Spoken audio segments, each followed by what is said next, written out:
မင်္ဂလာပါကျွန်တော်စီကနေပြီးတော့ဒီ Gemini Pro 18လ plan တွေလာပြီးတော့ဝယ်လို့ရပါတယ်ဆိုတော့ဒီ Gemini Pro 18လ plan ကိုလာဝယ်မယ်ဆိုရင်ဘယ်လိုတွေရမယ်ဘယ်လိုတွေ activate လုပ်ရမလဲဆိုတာပြောပြပေးမှာဖြစ်ပါတယ်ဆိုတော့ကျွန်တော်စီကနေပြီးတော့လာဝယ်တဲ့အခါမှာဆိုရင်ကိုယ့်ရဲ့ဒီ mail တွေ password တွေပေးเสียမလိုပါဘူးဝယ်လိုက်ပြီဆိုရင်တော့ကျွန်တော်ဒီ link လေးကိုပို့ပေးမှာဖြစ်ပါတယ်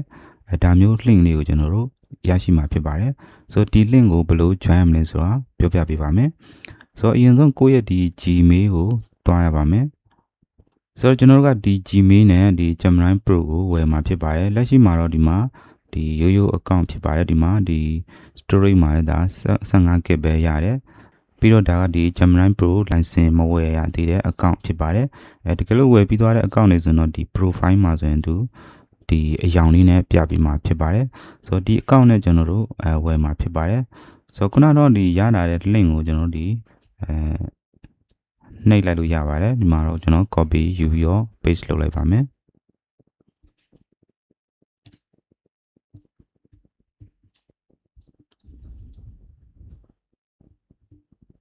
ပြီးတော့ဒီ browser မှာကျွန်တော်ဒီ paste ချလိုက်ပါမယ်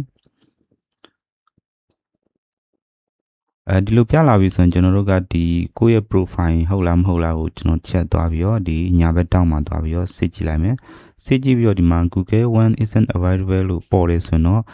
ဒါကျွန်တော်ဒီ VPN တစ်ခုခုခံပြီးတော့လုပ်ပြရမှာဖြစ်ပါတယ်ဒါဆိုတော့ဒါလေးကိုကျွန်တော်အောက်ခဏချပြီးတော့ဒီ VPN တစ်ခုခုကိုသွားပြီးတော့ဖွင့်လိုက်ပါမယ်ဆိုတော့ဒီ VPN လေးကိုကျွန်တော်ဒီမှာဒီ connect လုပ်လိုက်ပါမယ်ကျွန်တော်ဒီမှာဒီ laptop မှာတော့ကျွန်တော်ဒီ free အနေနဲ့ဒါ XVPN ကိုကျွန်တော်အသုံးပြပါတယ်သူကဒီသုံးလို့လည်းအဆင်ပြေပါတယ် free version ပဲဖြစ်ပါတယ်ဒီမှာ VPN is on လို့ပြပြီဆိုတော့ခုနတုန်းကဒီ browser ကိုကျွန်တော်တို့ပြန်သွားမယ်ဒီစာမျက်နှာကိုပဲကျွန်တော်ဒီမှာrefresh တစ်ချက်လုပ်လိုက်ပါမယ်ဒါဆိုတော့ဒီမှာကျွန်တော်ဒီ VPN ချိန်ပြီးသွားပြီဆိုတော့ဒီလိုမျိုးလေးပြရပဲဖြစ်ပါတယ်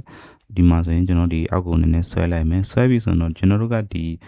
ဒီနေ့ပေါ့နော်ဒီ9ရက်9လမှာကျွန်တော်တို့စပြီးတော့ join မှာဖြစ်တဲ့အတွက်ဒီမှာသူကဒီမှာဒီ January 9ရက်2028အထိပေါ့နော်ကျွန်တော်ဒီ18လတိတိကျွန်တော်တို့အသုံးပြုလို့ရမှာပဲဖြစ်ပါတယ်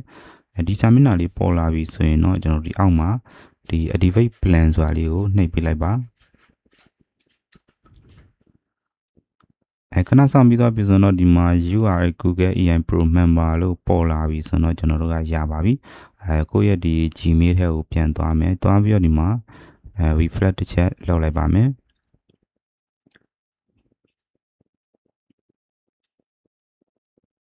ဒါဆိုတော့ဒီမှာဒီ profile ပုံကိုသွားကြည့်လိုက်မယ်ဆိုရင်ဒီမှာ color လေးနဲ့ဖြစ်သွားတယ်ပြီးတော့အောက်မှာကျွန်တော်ဒီ Google Storage မှာလည်းဒါဒီ 5TB ပေါ့နော်ကျွန်တော်9000 GB ရရှိသွားမှာပဲဖြစ်ပါတယ်ဒါဆိုတော့ကျွန်တော်ဒီGemini Pro 18လ plan ကိုကျွန်တော်တို့ဝယ်တာအောင်မြင်သွားပြီပဲဖြစ်ပါတယ်ဟုတ်ကဲ့ပါဒီလို Gemini Pro 18လ plan ဒီကိုကျွန်တော်ဒီမှာလာပြီးတော့ဝယ်ယူလို့ရပါတယ်အားလုံးပဲကျေးဇူးအများကြီးတင်ပါတယ်